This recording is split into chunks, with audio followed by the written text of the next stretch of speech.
নমস্কার বন্ধুরা, স্বপ্ন কিচেনে সবাইকে অনেক অনেক স্বাগত জানাই। প্রতিদিনের মতো আজকেও একটা আমি ভিডিও নিয়ে এসেছি। আজ আমি সবার সাথে শেয়ার করব এই কলার গাত্রা। আমাদের এদিকে এই নাম চিনে গাত্রা, অনেক জায়গায় এই নাম চিনে কলার থোর। আমাদের এদিকে এই কিন্তু নাম বলি কলার গাত্রা। তাই এই কলার গাত্রা আমার বাড়ির, এই কলার গাত্রা আমরা কিনে নিয়ে আসি নাই, আমার বাড়িতে গাছ ছিল। তাই গাছটা একটু ছোটো, তো ছোটোর জন্য কিন্তু কলার গাত্রাটা আমাদের ছোটো হয়ে গেছে। তা ছোটো হলে কি এটা কিন্তু নরম বেশি আছে, খেতে এটা টেস্ট বেশি হবে। তাই আজকে আমি কলার গাত্রা আর আলু, কয়েকটা আলু দিব আর অল্প করে মুসুর ডাল দিব, দিয়ে এই রেসিপিটা আজ সবার সাথে শেয়ার করব। আর আপনারা তো সবাই জানেন কলার গাত্রার কত গুণ। এই কলার গাত্রা আমাদের শরীরের অনেক উপকারিতা কাজে দেয়। এই কলার গাত্রা খেলে আমার শরীর অনেক কিছু ভালো হয়। তাই আমরা আজকে কলার গাত্রার রেসিপি করব। আপনারা আমাদের পুরো ভিডিওটা দেখবেন, আমি কি করি কলার গাত্রা রান্না করি। আর আমরা একদম গ্রামের পদ্ধতিতে আজকে কলার গাত্রাটা আমি রান্না করব। আপনারা পুরো ভিডিওটা না দেখলে কিন্তু বুঝতে পারবেন না। তাই আর বেশি দেরি না করি, যাওয়া যাক এখন আমাদের গাত্রাটা।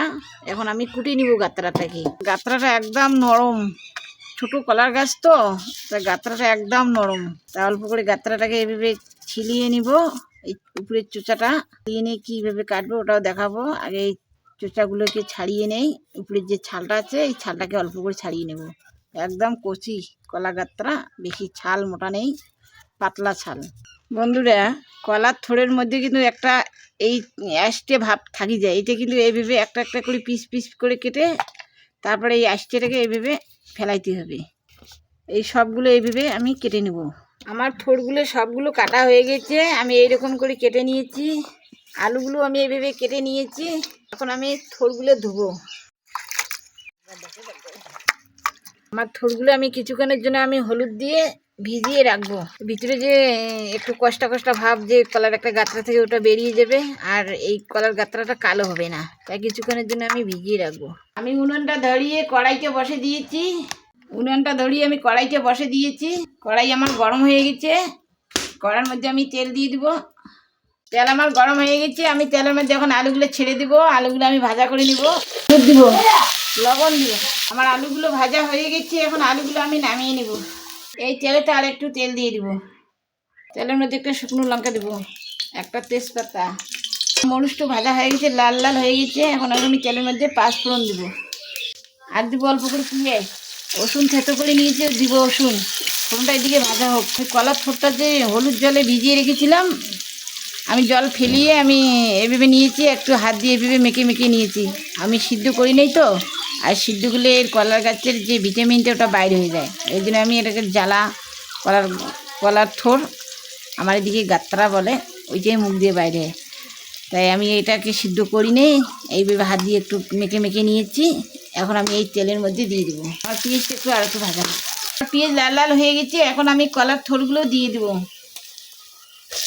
আমি মুসুরি কালাইটা ধুয়ে রেখেছি, আমি এই কালাইটাও দিয়ে দিব। স্বাদ মতো লবণ, রঙের জন্য হলুদ। কিছুক্ষণের জন্য আমি ঢাকনা দিয়ে রাখবো। আমার কলার থোড়ে যে জল একটু বাইরে ছিল, জলটা শুকিয়ে গেছে। এখন আমি মশলাগুলো দিয়ে দেবো।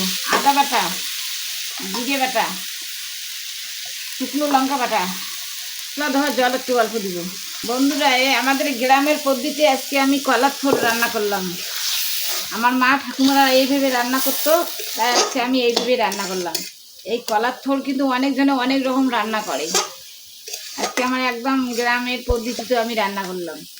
এই রান্না যদি ভালো লেগে থাকে আমার চ্যানেলটা অবশ্যই সাবস্ক্রাইব করবেন, লাইক করবেন, কমেন্ট করবেন, শেয়ার করবেন। আমার মশলাগুলো একদম কষানো এখনো হয় নাই। একসাথে আলুগুলো দিয়ে দিব, আলুর সাথে একসাথে কষিয়ে নিব।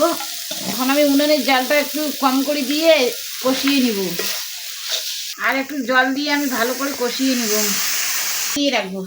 আমার কলার থোড় আলু সিদ্ধ হয়ে গেছে, আর আমি যে মসুর ডালটা দিয়েছি ওটাও সিদ্ধ হয়েছে, অল্পটুক বাকি আছে। আর আমি যে জলটা এখন দিব, জল ফুটতে ফুটতে ওইটুক সিদ্ধ হয়ে যাবে। আমাদের এই কলার থোড় রান্না করলে আমাদের গ্রামের মা জেঠিমেরা, আমাদের যে ভাতের মার আছে, শেষে কিন্তু ভাতের মার দিত। তাই আমিও একটু ভাতের মার দিলাম, আর অল্পটুকু জল দেবো। আমার মতো করে আপনারাও বাড়িতে বানিয়ে খাবেন, কমেন্ট করে জানাবেন। এরকম করে কলার থোড় রান্না করে খেলে না একদম টেস্টি হয়। একতলা ভাত যে কখন শেষ হয়ে যাবে বুঝতেই পারবেন না। বন্ধুরা, আমাদের সবজি একদম হয়ে এসেছে। আমি কিন্তু 2টা কাঁচা লঙ্কা দিয়েছি, এটা আমি ভিডিওতে দেখাই নেই, এই যে এখন দেখাচ্ছি।